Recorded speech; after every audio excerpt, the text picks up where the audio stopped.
Hey guys, what's up? Welcome back to the channel. This is Aniket and today I have the Clawshoot wireless gaming controller with me. Now, if you have searched for controllers on Amazon, you must have seen this one, a budget controller that looks like Xbox One's controller. But the question is it any good? Let's find out.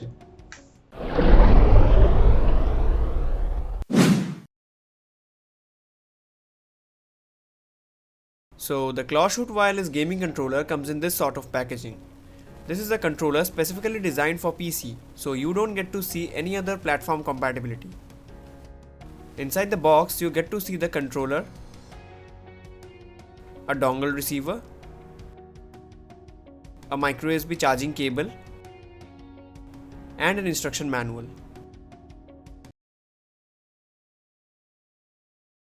Now, having a closer look onto the gamepad, it looks very similar to the Xbox One's controller.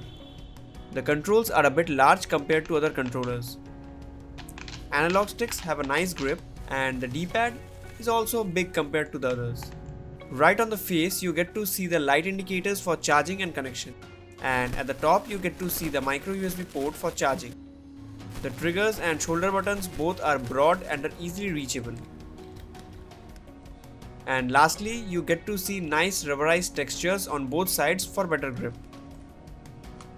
So this was it for the physical overview. Now let me go through its features and then I will be coming to my experience. The Clawshoot wireless gaming controller is a plug and play device, so you don't need to install any drivers or softwares. It supports both X input and direct input, so you can play new as well as old games. It has dual vibrating motors for a rumbling experience. And it has a 2.4 GHz Wi-Fi dongle for a latency-free experience.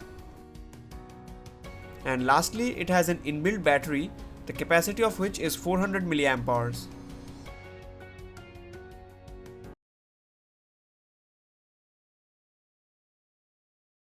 I will break my experience into two parts. First, I will say the pros and then I will move on to the cons. So, starting off with the analog sticks. These analog sticks are very good. They have a perfect height and perfect grip for aggressive gaming. They don't slip out like other controllers. Next is the shoulder buttons. These are very broad and are very easy to click. No matter where you click, it will register the press.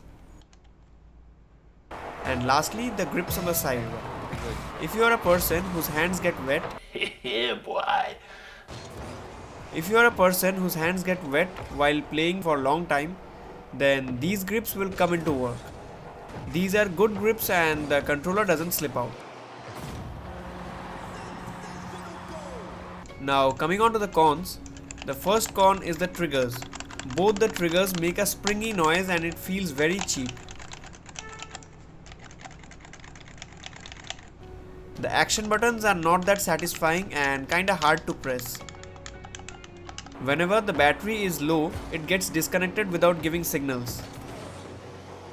And lastly, if you lose the dongle, it won't work. The USB cable is only for charging. So always keep your dongle in places where you can find it later on, or else the controller will be dead.